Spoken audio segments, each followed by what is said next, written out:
Kalau baca kan sepemahamanku sejarahnya dulu buat ngitung circle crops, buat kapan nanem, sehingga binatang-binatangnya ya binatang-binatang yang mudah dikenali di sawah, di kebun, sapi ya, anjing, kuda dan seterusnya. Siomu apa ya?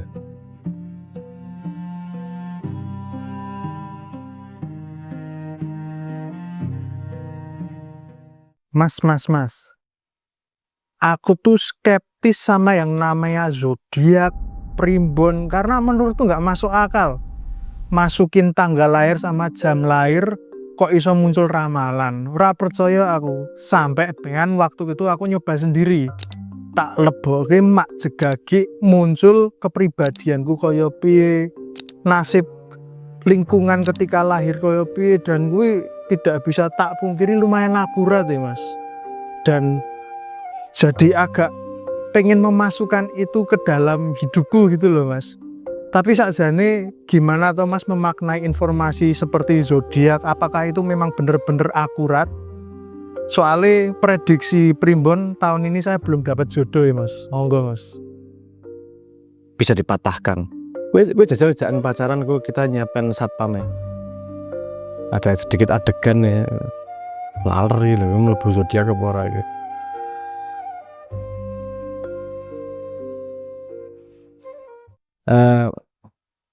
Bernum efek.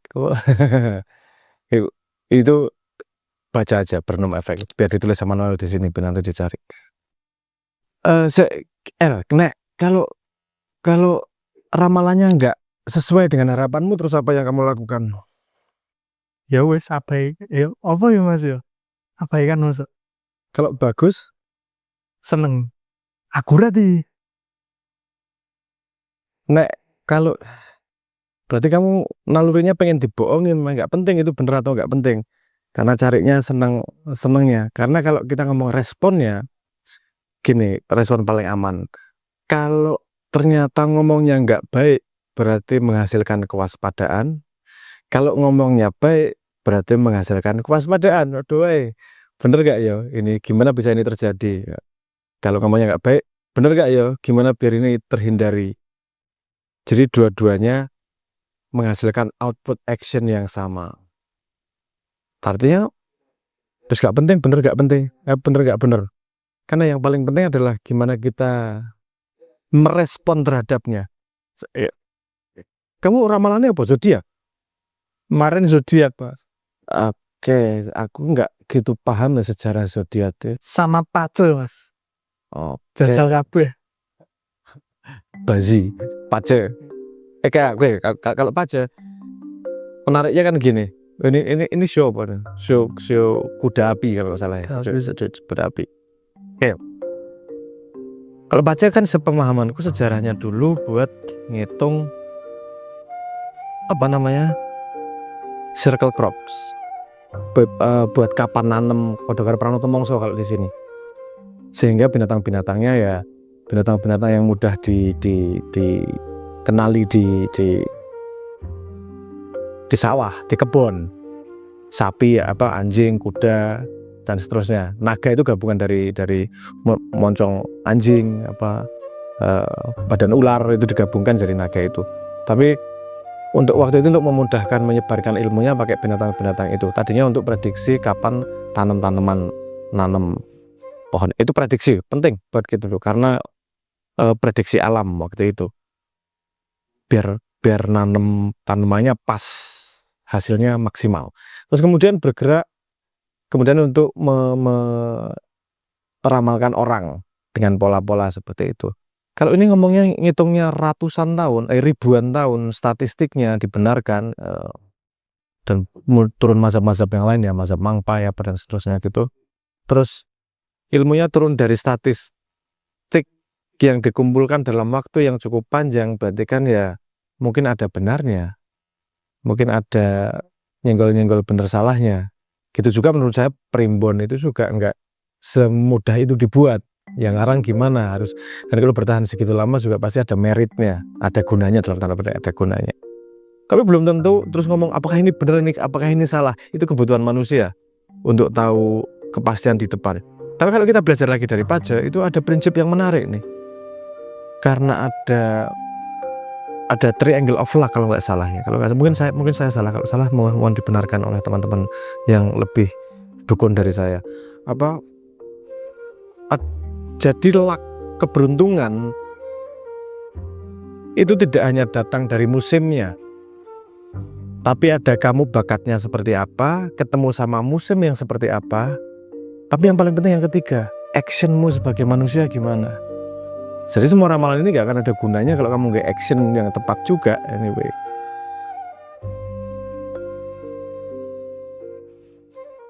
Nah, jadi menurut saya guna dari ilmu tersebut adalah membawa kita pada sebuah kewaspadaan tertentu. Dan itu sangat bergunanya begini. Karena kalau kita tidak punya guide-guide tertentu, semuanya rata, kita nggak punya modal pijakan langkah pertama untuk waspada terhadap apa. Bukan berarti yang perlu kita waspada itu pasti akan keluar, tapi itu modal awal langkah untuk waspada.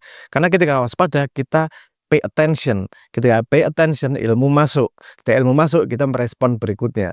Nah, itu yang paling penting dari ilmu-ilmu tersebut sebenarnya. Urusan benar salahnya kan ya nanti dilihat kalau terjadi itu berarti Tuhan mengizinkan. Terus kalau ngomong keberuntung misalnya ya, itu kan bahasa manusia kan multi interpretatif banget. Kamu akan beruntung tahun ini. Kamu pacaran jadi kawin, kamu bisa ngomong beruntung. Pacaran nggak jadi kawin, kamu juga bisa ngomong beruntung. Karena dodge the bullet nih, ceweknya ternyata toksik banget, bikin pusing, nggak jadi kawin, wah beruntung aku. Bisa dua-duanya bisa dikatakan beruntung. Nah, jadi lagi-lagi pemakna, ada jarak antara pemaknaan kejadian apa yang kamu lakukan sama prediksi.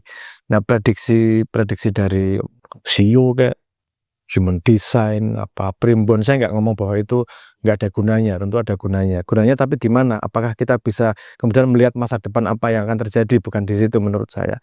Tapi itu membantu kita untuk bisa lebih waspada pada hal-hal tertentu. Energi yang terbatas ini tidak untuk memperhatikan semua hal, memperhatikan yang di warning itu mungkin ada pengkhianatan. Oke, kira-kira mulai waspada, kemudian siapa yang mengkhianati. Jangan terlalu jauh juga menjadi kecurigaan. Jadi waspada bagus, tapi jangan kejauhan jadi curiga. Tapi artinya kemudian itu membentuk sebuah titik ketiga orang yang action ini punya awareness tertentu. Dan yang penting adalah membangun awareness itu.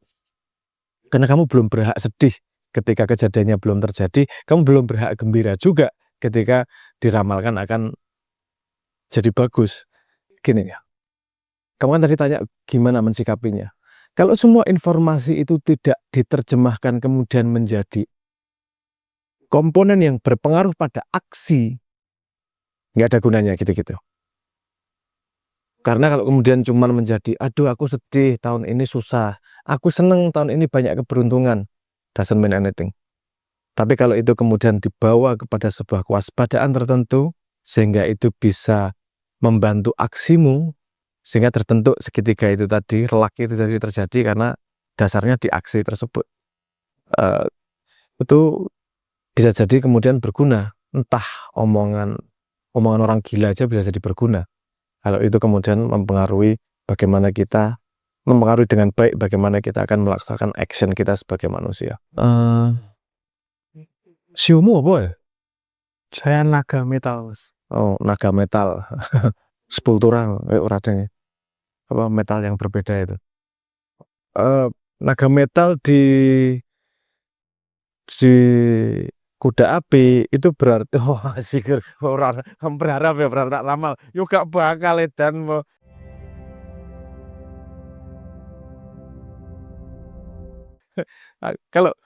kalau saya ngeramal gitu itu lebih seneng lebih seneng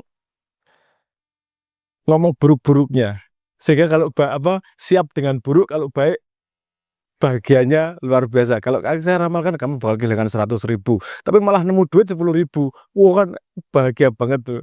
Manage ekspektasi, hati-hati loh, itu salah satu dangernya dari ramalan-ramalan itu, membuat kamu punya ekspektasi yang beresiko kecewa. Tapi di baliknya juga bener sih, ekspektasi buruk tapi ternyata jadinya baik, itu juga bikin kamu bahagia. Tapi lagi-lagi kita lihat intersection-nya, itu semua pada aksi. Aksimu gimana terhadap informasi itu? Katanya kamu belum akan kawin tahun ini. Oke. Jadikan itu sebagai fondasi untuk kamu kemudian serasa mikir soal itu. Saya akan mengembangkan di skillku, misalnya mau kawin juga susah lah tahun ini, oke, tak kembangin skillku, aku konsentrasi belajar, good. Atau kamu kemudian membuat challenge itu, ramalannya salah, saya harus kawin tahun ini, akhirnya kawin, menikah juga. Menikah tuh yang susah bukan menikahnya, milihnya. Banyak yang mau menikah. Ganteng banget loh Noel ini, cuman dia tidak mau menunjukkan wajahnya di di kamera aja. Ayo tekanannya dipertinggi nih, karenanya suruh menunjukkan wajahnya. Ya, ganteng kok Noel ini.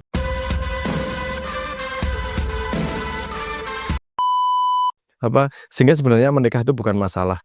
Yang masalahnya mungkin milihnya itu. Nah, mungkin milihnya juga bisa jadi itu pakai ramalan juga. Ramalan juga. Ini challenge, El. Coba cari ramalan. Kemudian ketika kamu pacar, cari ramalan, terus cari pasangan yang tidak ada masalahnya. Kira-kira jenis wanita mana yang kalau jadi istrimu tidak jadi masalah? Nggak kawin-kawin kamu sampai mati. Karena semua pasangan itu membawa masalah. Balik lagi, masalah apa? Untuk menguatkan kita sebagai manusia, memberi kesempatan untuk tumbuh. Lagi-lagi pensikapan kan? Pensikapannya bukan kita dengan ramalan mencari pasangan yang paling tidak ada masalahnya, tapi kemudian kita jadi lebih siap terhadap masalah tersebut untuk dihadapi seumur hidup. Karena kadang-kadang masalah itu bukan buat dipecahkan, masalah kadang-kadang untuk dihadapi, untuk memperkuat kita. Kadang-kadang seperti itu. Jadi, monggo El, itu kalau kita sudah pensikapannya sudah tepat, bahwa itu sebagai tambahan informasi untuk membuat kita lebih waspada dan aware. Waspada dan awareness itu jarang buruk. Kalau tidak keterlaluan ya, dan tidak sampai mengganggu overthinking ya, itu jarang buruk. Itu membuat kita lebih wise dalam membuat keputusan, lebih waspada, lebih kuat menghadapi resiko dan seterusnya. Itu efeknya akan bagus. Jangan berhenti di tengah-tengah. Jangan jadikan itu guide. Terus kemudian tahun ini saya akan beruntung, ngopo-ngopo dianggap beruntung. Tetap baik, main judul tetap kalah terus. Beruntungmu tetap kalah sama strategi algoritma kan gitu. Jadi jangan mengandalkan itu sebagai informasi, itu sebagai outcome, hasil. Karena di tengahnya masih ada yang namanya action. Jadikan informasi tersebut untuk bisa membuatmu beraksi lebih akurat, lebih tepat. Nah sekarang PR-nya expand. Jangan cuman primbon sama baca